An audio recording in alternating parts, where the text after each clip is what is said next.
नमस्कार मंडळी, विभूती दर्शन या यूट्यूब चॅनलमध्ये तुमचे सर्वांचे स्वागत आहे। मकर संक्रांतीच्या आपणा सर्वांना खूप खूप शुभेच्छा। मकर संक्रांत म्हटलं की तिळगुळ घ्या आणि गोड गोड बोला। आपल्या महाराष्ट्रामध्ये ही एक तिळगुळ द्यायची आणि गोड गोड बोलायची प्रथा आहे। पण मकर संक्रांत म्हणजे फक्त तिळगुळ देणे किंवा पतंग उडवणे नव्हे, तर मकर संक्रांतीला खूप जास्त महत्त्व आहे। आजच्या व्हिडिओमध्ये जाणून घेऊया मकर संक्रांतीचे महत्त्व, सुगड पूजा म्हणजे काय आणि सुगड पूजा कशी करावी, तसेच सुगड पूजेचे महत्त्व आणि फायदे काय आहे, सुगड पूजा का बरं केली जाते, तर याविषयीची संपूर्ण माहिती आजच्या व्हिडिओमध्ये जाणून घेऊया। आणि सुगड पूजा कशी आणि केव्हा करतात ही संपूर्ण माहिती जाणून घेऊया। त्यामुळे व्हिडिओ शेवटपर्यंत बघा आणि जर तुम्ही चॅनलवर नवीन आहात तर चॅनलला सबस्क्राइब करा, बेल आयकॉनला प्रेस करा, व्हिडिओला लाईक करा आणि तुम्हाला जर काही प्रश्न असतील तर ते कमेंट्स करून विचारा। व्हिडिओ जास्तीत जास्त लोकांपर्यंत शेअर करा। चला तर व्हिडिओला सुरुवात करू। संक्रांत म्हटली की भोगीचा दिवस आणि मकर संक्रांतीचा हे दोन दिवस अतिशय महत्त्वाचे मानले जाते आणि त्यातही या दिवसांमध्ये तिळाला खूप जास्त महत्त्व दिले जाते। मकर संक्रांतीला सुगडाची पूजा केली जाते, तर भोगीला आपल्या संपूर्ण जेवढ्याही भाज्या असेल तर त्या सर्व भाज्यांची मिक्स भाजी करून भोगीला देवाला नैवेद्य दाखवला जातो। तर काळ्या आणि तांबड्या मातीच्या सुगडाची पूजा करण्याची प्राचीन परंपरा आहे आणि हे पूजन मकर संक्रांतीच्या दिवशी केले जाते। तसेच या दिवशी सूर्यदेवाचे पूजन करून नदीमध्ये स्नान केले जाते आणि दानधर्म केले जाते। आणि मकर संक्रांतीच्या दिवशी सूर्यदेव धनु राशीतून मकर राशीत प्रवेश करतात आणि या दिवसापासून उत्तरायण सुरू होते, म्हणून या दिवसाला उत्तरायण सुद्धा म्हणतात। आणि या दिवशी सुघटाचे पूजन केले जाते। सुघट म्हणजे काय, तर सुगड किंवा सुगट हा एकच शब्द आहे। सुघट आधी म्हणायचे, आता त्याला सुगड म्हणतात किंवा सुगड पूजा म्हणतात। तर हे सुगड पूजा मकर संक्रांतीच्या दिवशी केली जाते। या सुगड पूजेमध्ये जेही धान्य शेतीमध्ये पिकलेलं असेल, शेतकऱ्याने पिकवलेलं असेल, तर ते हे धान्य घटामध्ये भरलं जाते आणि त्या घटाचं पूजन केले जाते। पूर्वीच्या काळी याला सुघट पूजन म्हणायचे आणि त्यावेळी तांबड्या किंवा काळ्या रंगाच्या घटामध्ये हे पूजन केलं जात नव्हतं, तर आपल्या घरातील जेही छोटे गडवे असेल तर त्या गडव्यांमध्ये हे पूजन केलं जायचं।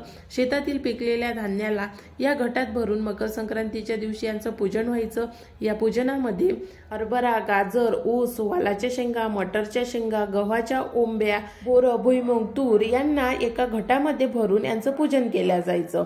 तर पूजन कसं केलं जायचं, तर एक चौरंग घ्यायचा आणि त्या चौरंगावर लाल कपडा, पांढरा कपडा किंवा मग पिवळ्या रंगाचा कपडा अंथरून किंवा लोक खाली पण हे पूजन मांडायचे। जिथे आपलं देवघर आहे अशा ठिकाणी खाली पूर्वीच्या काळी मातीचे घर असायचे, तर कोणी चौरंगावर हे पूजन मांडायचे, तर कोणी देवापुढे हे गहू किंवा तांदूळ चौकोनी आकारामध्ये किंवा गोलाकार आकारामध्ये अंथरून त्यावर हे पूजन मांडायचे। आता बदलत्या पद्धतीनुसार हे पूजन वेगवेगळ्या प्रकारे मांडले जाते, पण पूजनासाठी 5 काळे किंवा तांबड्या रंगाचे घट आणून त्या घटांमध्ये पूजन केले जाते। या सुगड्याला आणखी एक नाव आहे, ते म्हणजे बोडकी। महाराष्ट्रामध्ये वेगवेगळ्या नावाने हे पूजन केले जाते आणि त्या सुगड्याला बोडकी म्हणून सुद्धा ओळखले जाते। तर 5 काळे किंवा तांबड्या रंगाचे सुगट आणावे। 2 पणत्या, 5 असल्या तरी चालेल पण 2 असल्या तरी चालेल।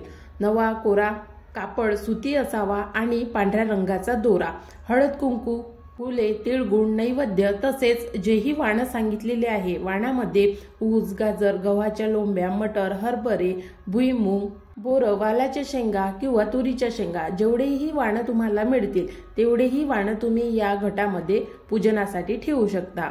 त्यानंतर हे पूजन तुम्ही चौरंगावर मांडू शकता किंवा खाली गहू किंवा तांदूळ अंथरून त्यावर सुद्धा मांडू शकता। सुगड पूजनामध्ये मांडण्याआधी आपण सुगड ज्यावेळी मार्केटमधून आणतो त्यावेळी ते पाण्यात भिजू घालावे आणि त्यानंतर पाण्यातून काढून त्याला सोकून घ्यावे आणि त्यानंतरच याचे पूजन करावे। घट भरण्याआधी या घटाचे म्हणजेच या छोट्या माठाचे आपल्याला यावर हळदी कुंकवाचे एकतर स्वस्तिक काढायचे आहे किंवा मग फक्त हळदी कुंकवाने यावर बोट उमटवायची आहेत। त्यानंतर सुगडाभोवती पांढरा दोरा गुंडाळावा। दोरा गुंडाळताना 5 किंवा 7 वेळी मारावे। तुम्ही जर वेगवेगळे सुगड ठेवत असाल पूजनामध्ये आणि तुम्हाला त्या वेगवेगळ्या सुगडाला सुद्धा दोरा गुंडाळावा लागेल आणि तो 5 वेळा किंवा 7 वेळा एका सुगडाला गुंडाळावा लागेल। असे तुम्हाला 5ही सुगड तुम्हाला पांढऱ्या दोऱ्यामध्ये गुंडाळावे लागेल। चौरंगावर जर तुम्ही हे पूजन मांडत असाल तर चौरंगाच्या मधोमध सर्वात आधी गहू किंवा तांदूळ टाकावे आणि त्यावर स्वस्तिक किंवा मग अष्टकमल काढून घ्यावे आणि त्यानंतर या घटामध्ये एक एक करत जेवढेही वाणं असतील तेवढेही वाणं एक समान या घटामध्ये भरून घ्यावे आणि त्यानंतर हे घट पूजनामध्ये ठेवावे। बऱ्याच ठिकाणी पूजनामध्ये 2 सुगड ठेवतात, एक मोठं सुगड खाली ठेवतात आणि त्यावर भरलेलं छोटं सुगड हे वर ठेवतात आणि त्यावर दिवे लावले जाते किंवा मग एकच सुगड ठेवून त्यामध्ये वाणं भरून त्यावरच दिवा लावला जातो। अशा पद्धतीने सुगड ठेवल्यानंतर सुगडाला हळद कुंकू अक्षता वाहून फुले वाहावीत। त्यानंतर जो आपण नैवेद्य बनवलेला असेल तर तो नैवेद्य ठेवावा आणि तिळापासून बनलेले पदार्थ, तिळाचे लाडू, तिळाची वडी, तिळगुळ हे पूजनामध्ये अवश्य ठेवावे। त्यानंतर एखादी आरती, तुम्हाला जेही आरती येत असेल ती म्हणावी। विशेषतः आपल्या हिंदू धर्मामध्ये गणपतीची आरती म्हटल्या जाते आणि आरती म्हटल्यानंतर हे सुगटाचं पूजन पूर्ण होते। तर तुम्हाला जर तुम्ही हे सुगटाचं पूजन आपल्या घरी करत असाल तर एक पद्धत आहे की जे जुनी पद्धत आहे, हे सुगड मंदिरामध्ये सुद्धा ठेवलं जायचं, जे आपल्या गावामध्ये मंदिर असेल तिथे सुद्धा ठेवलं जायचं, आपल्या घरातील जे तुळस असेल तिथे सुद्धा ठेवलं जायचं आणि आपल्या देवघरामध्ये सुद्धा ठेवलं जायचं। देवघरामध्ये 2 किंवा 3, आपल्या घरातील तुळशीजवळ 1 आणि मंदिरामध्ये 2 किंवा 3 तुम्ही कोणत्याही संख्येने नेऊ शकता आणि ते पूजनामध्ये तिथे ठेवू शकता। पूजन झाल्यानंतर घरी परत आणायचं आणि जर तुम्ही तुमच्या गावामध्ये विठ्ठल रखुमाईचं मंदिर असेल, रामाचं असेल, कृष्णाचं असेल, कोणाचंही मंदिर असेल तर त्या मंदिरामध्ये हे घट नेऊन याचं पूजन करायचं आणि हा ओसा असा जन्मोजन्मी राहू दे म्हणून प्रार्थना करायची आणि त्यानंतर तो जो घट आहे तो घरी परत आणायचा। अशा पद्धतीने हे सुगटाचं पूजन केल्या जाते। आशा करते तुम्हाला आजचा व्हिडिओ आवडला असेल। जर तुम्हाला व्हिडिओ आवडला असेल तर नक्की लाईक करा आणि इतर लोकांपर्यंत सुद्धा शेअर करा। नवीन व्हिडिओमध्ये नवीन माहितीसोबत लवकरच भेटू। आजचा व्हिडिओ बघितल्याबद्दल धन्यवाद। अजूनपर्यंत जर सबस्क्राईब केलं नसेल तर आपल्या चॅनलला सबस्क्राईब करा आणि बेल आयकॉनला प्रेस करा।